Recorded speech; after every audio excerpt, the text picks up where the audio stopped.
agradeciendo la invitación a estar en esta sesión, en este encuentro, y puedo, por el tema del que se trata y por el que lo tratemos, en diálogo interreligioso. Mi experiencia en el aula, larga, porque he enseñado durante 40 años, no se parece a la experiencia en el aula de los dos profesores que han hablado hace un momento, Carlos y Jorge. He tenido la suerte de enseñar en facultades en las que los alumnos iban muy vocacionados, deseaban ardientemente escuchar los temas que se les ofrecían, temas relativos a la religión y a la religión cristiana, y en esas circunstancias os puedo asegurar que es sumamente fácil, muy grata la tarea de la enseñanza. Me han presentado como teólogo, yo no tengo ese honroso título, no llego a tanto. He enseñado en facultades de teología, pero mis materias han sido de ciencias de las religiones y de fenomenología de la religión, quizá en algunos casos de antropología religiosa. Esto me ha permitido, era mi oficio, comparar las religiones existentes a lo largo de la historia, no solo las actuales, y tratar de sacar los rasgos que comparten para, a partir de esos rasgos, establecer la estructura del fenómeno religioso, que es el objeto propio de una fenomenología de la religión.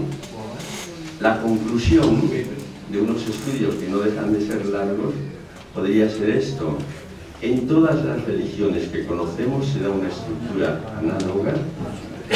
Hay un centro de esa religión que es el reconocimiento por el ser humano de una realidad que le trasciende y que es el fin de su vida y que le ofrece la salvación, que las religiones teístas llamamos en nuestra lengua a Dios, con nombres propios singulares en cada una de los teísmos, pero que otras religiones llaman con otros nombres, e incluso alguna, como el budismo Theravada, ni siquiera nombra, porque solo el silencio le parece adecuado para hablar de esa absoluta trascendencia. El centro de toda religión está ahí.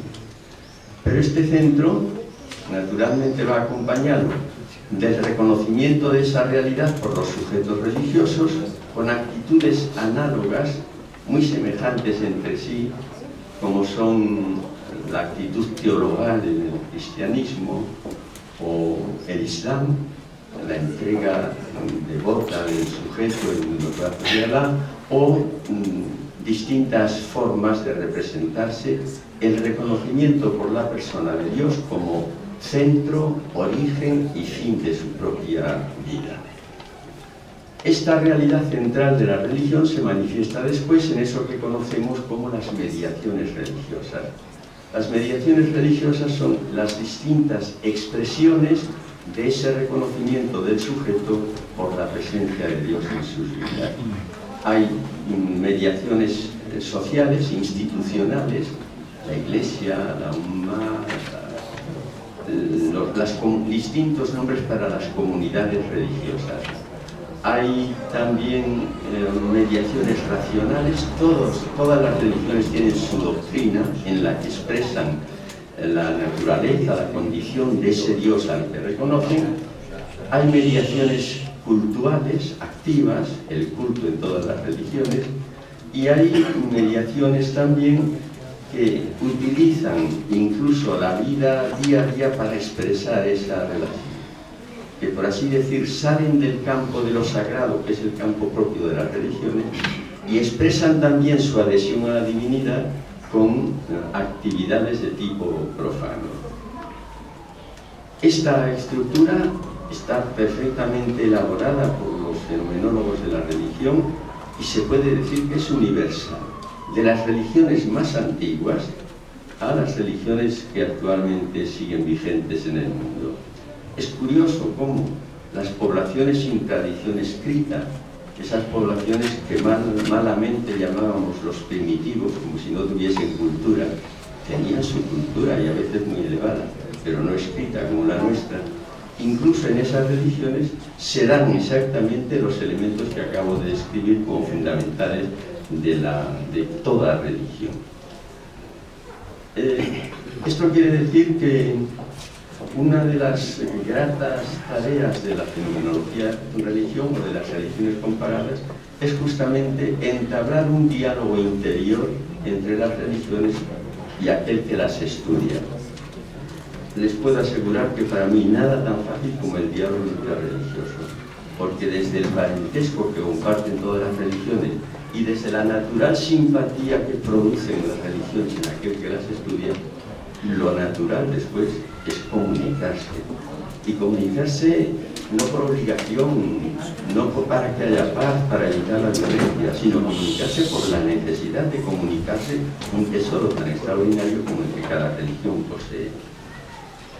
Cuando me invitaron a tomar parte aquí, Manuel me asignó este aspecto del tema. Atiende a los aspectos culturales. Un aspecto muy amplio. Lo voy a no estudiar, sino solo a exponer en sus rasgos fundamentales en dos aspectos. El primero es la estrecha relación entre cultura humana en todas sus formas y religión en sus diferentes formas.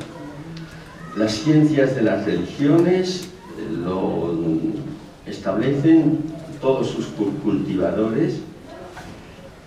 Religión y cultura ha mantenido una relación estrechísima a lo largo de toda su historia. Y los hechos que fundan esta conclusión de los historiadores de la religión son muchos. Los primeros de todos son este que formulaba así un grandísimo historiador de las religiones, Mircea Eliade de Rumania. La religión ofrece la matriz culturizadora de la que han surgido las pinturas, el arte de la construcción, la poética, la danza, la filosofía, las formas de organización de la sociedad y el resto de las manifestaciones culturales. Y testimonios de ellos los tenemos incontables. El primero es las huellas antiquísimas de las primeras actividades simbólicas del ser humano. El ser humano comenzó a expresarse como hombre cuando comenzó a pensar simbólicamente. El pensamiento humano es fundamentalmente simbólico. Y los grandes símbolos de las religiones desde el Paleolítico pertenecían al orden de la religión. Por ejemplo, los enterramientos, que es el primer rasgo que permite hablar de que tal población vivía religiosamente, las pinturas rupestres, las estatuillas con forma de mujer, las célebres Venus de tal o cual religión antigua, los huesos y los cantos, las piedras decoradas que pueblan la larguísima etapa del Paleolítico. La presencia decisiva de lo sagrado en las culturas no literarias, los documentos dejados por las grandes culturas de la antigüedad, todos ellos son de naturaleza religiosa, textos literarios, mitos, cosmogonías, teogonías. Se ha descubierto, por ejemplo, que una de las formas más antiguas de los Vedas, del hinduismo, contiene ya notaciones musicales, con lo que sea, del que no hay otros testimonios, aparece testimoniado ahí. Las representaciones de personajes que danzan, también la danza tiene origen religioso. Las grandes ruinas de las construcciones más antiguas, los más antiguos complejos urbanos son centros culturales y está probada la intencionalidad religiosa de las primeras ciudades en China, en Mesopotamia, en Egipto, en América Central, es decir, prácticamente en todas las culturas.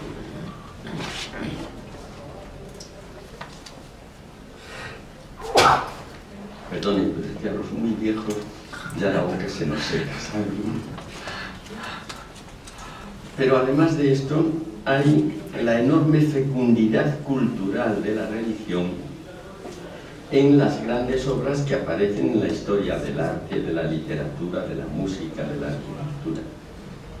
He asistido en algún momento a una sesión como esta para hablar de la legitimidad de la religión en la actual sociedad, en sociedades desacreditadas, en régimen de laicidad, algunas veces verdadero laicismo, a los que hablaban con mucha soltura de la necesidad de reducir la religión al ámbito de lo puramente privado, que no hubiese por tanto manifestaciones socialmente reconocidas, que no estuviese en la escuela ni en los centros de enseñanza.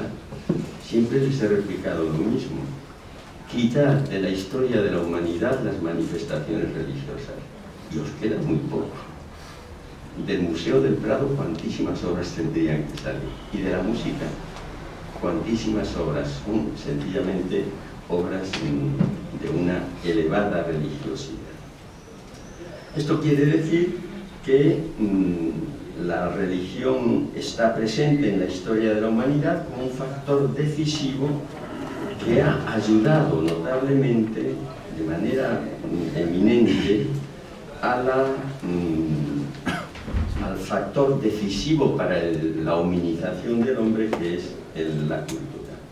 Y esto, sin duda, ofrece la primera razón de la presencia del estudio y de la enseñanza de la religión en la escuela, que es la institución que tiene como uno de sus primeros fines la creación y la transmisión de la cultura en la sociedad en la que está ubicada. También, como ven, soy partidario de que la religión esté presente en los centros de enseñanza. Pero me gustaría aludir a un segundo aspecto cultural también, y que tiene que ver con la enseñanza de la religión. Como ya ha sido aludido, y con toda precisión y con todo derecho, yo me voy a limitar solo a unos principios muy generales.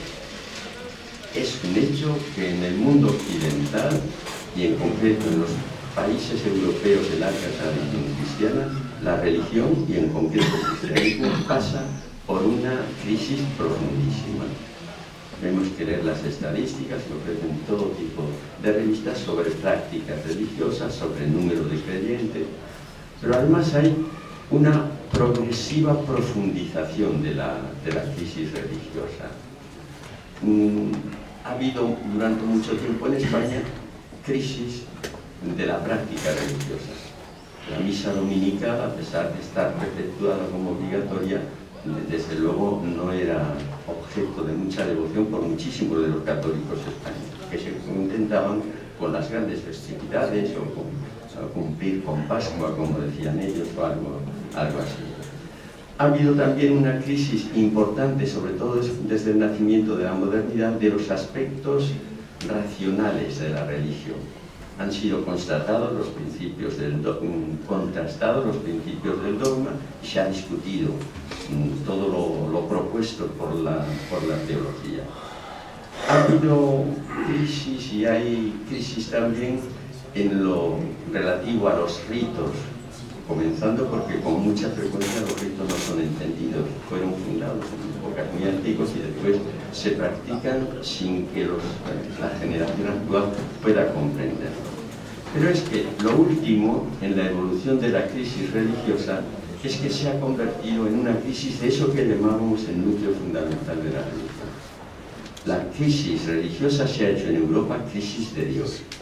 Es un tema que está tratadísimo por los sociólogos de la religión, pero es que el propio Benedicto XVI, en el último discurso que tuvo en su país, Alemania, en el último viaje, les dijo a unas organizaciones católicas: la crisis de hoy en Alemania no es religiosa, es crisis de Dios. Y esta crisis de Dios tiene unos rasgos que la hacen cada vez más invasiva de la conciencia de las personas. Primero, porque ya la crisis no afecta solo al número muy notable de no creyentes. Se observa la crisis en el seno de las propias comunidades religiosas. Y esto no es que lo digan los de fuera, es que lo constatamos los de dentro, como acabo de anotar, incluso el propio Benedicto XVI. La crisis de hoy es crisis de Dios. La Gottescrisis de la que vienen hablando los teólogos alemanes desde hace ya bastantes años. Esta crisis de Dios y de la fe en él, por tanto, tiene además otro hecho notable, y es que la increencia se ha ido haciendo cada vez más radical. Primero comenzó siendo ateísmo. El ateísmo no deja de ser una forma intelectual de increencia que algunas veces va acompañada de vagas sospechas de que algo puede haber, algo habrá, que en otras ocasiones va acompañada de la atención a las oraciones que practican los sujetos religiosos, pero cada vez más el ateísmo es solo cosa de intelectuales, y lo que se está extendiendo cada vez más no son posturas que contradigan o nieguen la religión, sino posturas de total indiferencia ante lo religioso. Es decir, de situaciones en las que los sujetos, nos lo decía también Jorge, no sienten necesidad ninguna de Dios y sencillamente pasan de todo lo relativo a lo religioso. Pues bien, creo que no necesitamos insistir en esto, lo conocemos todos mucho. Me gustaría invitarles a reflexionar, porque esto es cosa que debemos hacer entre todos.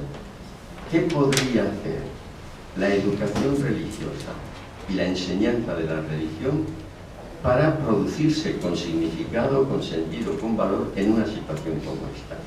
¿Qué tendríamos que hacer los profesores de religión para hablar de religión, enseñar la religión, sobre todo educar religiosamente a sujetos que están insertos en un clima cultural como el de nuestra sociedad? Me voy a referir y solo los anuncio, unos pocos principios. Algunos de ellos se ha referido también Jorge. Primero, colaborando y descubriendo y tratando de educar en las personas a las que se dirige su actividad en lo que podríamos llamar la infraestructura espiritual humana de la religión. Porque la religión, para poder ser ejercida por los humanos, necesita de una infraestructura por parte del hombre. Kierkegaard, el gran pensador cristiano del siglo XIX, decía que hay muchas vidas desperdiciadas. Y hay muchas vidas en las que el sujeto no está en disposición de poder ejercer la dimensión religiosa por falta de cultivo de los presupuestos existenciales que requiere el ejercicio de la religión. Hay que cultivar la razón para ser religioso, pero una razón que se reduzca a razón científica, por ejemplo, a los hechos constatables y explicables, es una razón que nunca llegará a ser razón religiosa. Hay que cultivar también, por ejemplo, la libertad humana. Solo se puede ser religioso libremente. ¿Por qué hay tantos que niegan a Dios? Se han preguntado muchos si Dios está presente en todos los sujetos humanos. Esto lo dicen todas las religiones.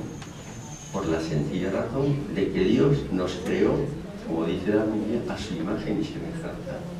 Crearnos a su imagen y semejanza significa que nos creó en su nivel de sujetos, que podemos responder o podemos no responder a su presencia. Como decía Levinas, Dios nos ha creado dándonos la facultad de ser ateos, no reconocer esa presencia suya. Y por eso, un sujeto que no ejerza la libertad más que en los niveles superficiales de hago esto que me place, dejo de hacer esto porque no me place, no tendrá base para poder elegir algo que, estando en él, necesita de otras condiciones. ¿Cómo se va a poder entrar en relación con lo divino si no se reconocen los valores? Una persona para la que solo valga aquello que le sirve para algo, sin duda no podrá entrar en relación con lo divino. podríamos resumir: solo el sujeto que ejerza esa condición propia de los humanos, que es su dimensión trascendente, puede ser un sujeto religioso. Se lo digo con una frase de Pascal que hemos repetido mil veces: el hombre supera infinitamente al hombre. Es de las mejores definiciones del ser humano. El hombre está constituido de tal manera que, siendo finito, está abierto al infinito, que siendo mundano es capaz de comprender el mundo y de abarcarlo. El hombre es un ser, lo digo ahora con las palabras de un teólogo, con un misterio en su corazón que es mayor que él mismo. Y solo el cultivo de esta dimensión de interioridad, solo el cultivo de esta dimensión de trascendencia permite al sujeto ser religioso. Y ahí serían no solo los profesores de religión, sería todo el sistema educativo el que tendría que emplearse para ejercer su función de formar personas cabales. Tendría que intentar generar la conciencia, despertar al sujeto a esa dimensión de trascendencia que le es innata, pero a la que el hombre puede muchas veces no prestar atención.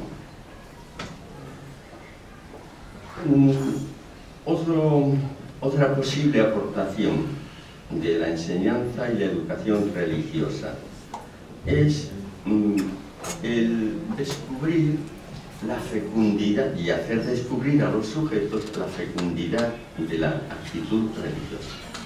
Uno, que reduzca su religión a la repetición monótona y rutinaria de actos de culto, naturalmente no se va a notar en nada que es religioso. Se hizo una encuesta hace no mucho tiempo, la realizó el jesuita Padre Tornos con alguien que le ayudaba, sobre quién es un creyente en España hoy.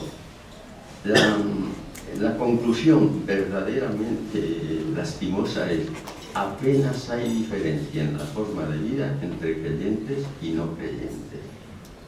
Una situación de este estilo está mostrando que incluso en personas que practican una religión puede haber sujetos no religiosos, porque no llevan la vida de acuerdo con la trascendencia a la que dicen solo de palabras que cuestionan. Indudable también que para poder llenar el vacío de lo religioso que hay en nuestra cultura, es extraordinariamente útil fomentar la fecundidad ética de las religiones. En esto coincide, el judío lo decía muy simpáticamente: todas las religiones en el fondo se reducen a esto: sé bueno, hijo mío, sé bueno. Es una expresión con su punto de humor, ¿verdad? Pero mostraba muy bien que las religiones todas producen unas actitudes éticas y que además en los aspectos fundamentales de la actitud ética coinciden todas las religiones.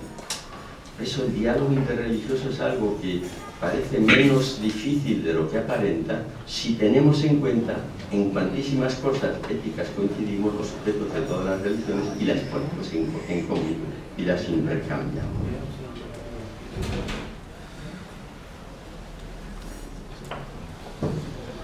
El cultivo de esa dimensión de trascendencia, probablemente lo que hoy día cuesta más porque se vive en una cultura de la inmanencia. Así se ha calificado la posmodernidad, se la ha calificado como una cultura de la pura inmanencia. Existe el mundo, lo que utilizamos, lo que sabemos científicamente, pero no se puede hablar más allá de ahí.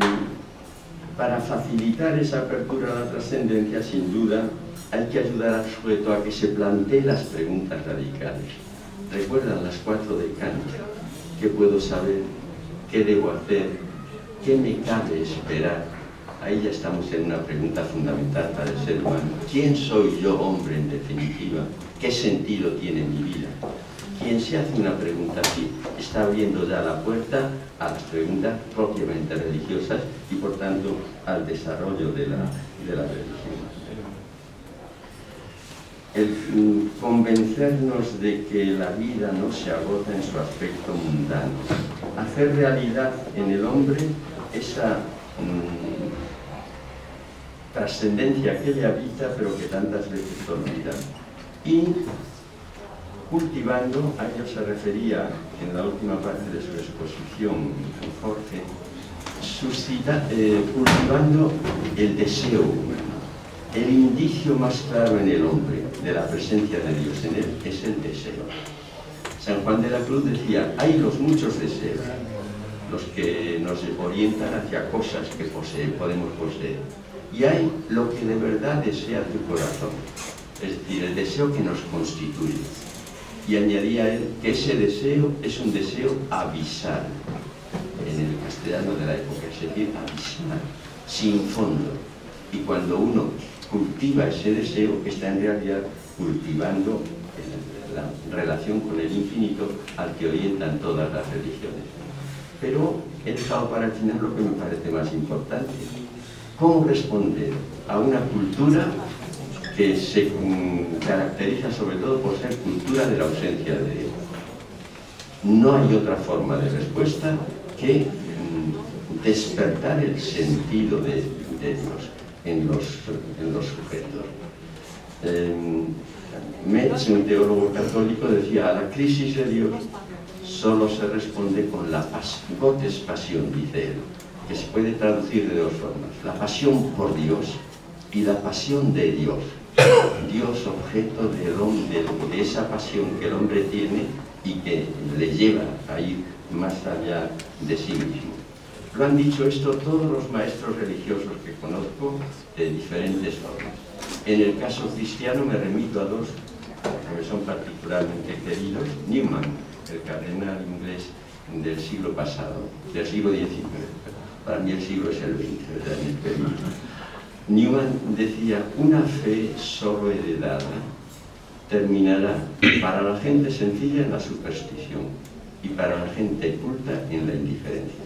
Y estamos realizando perfectamente la profecía de Newman.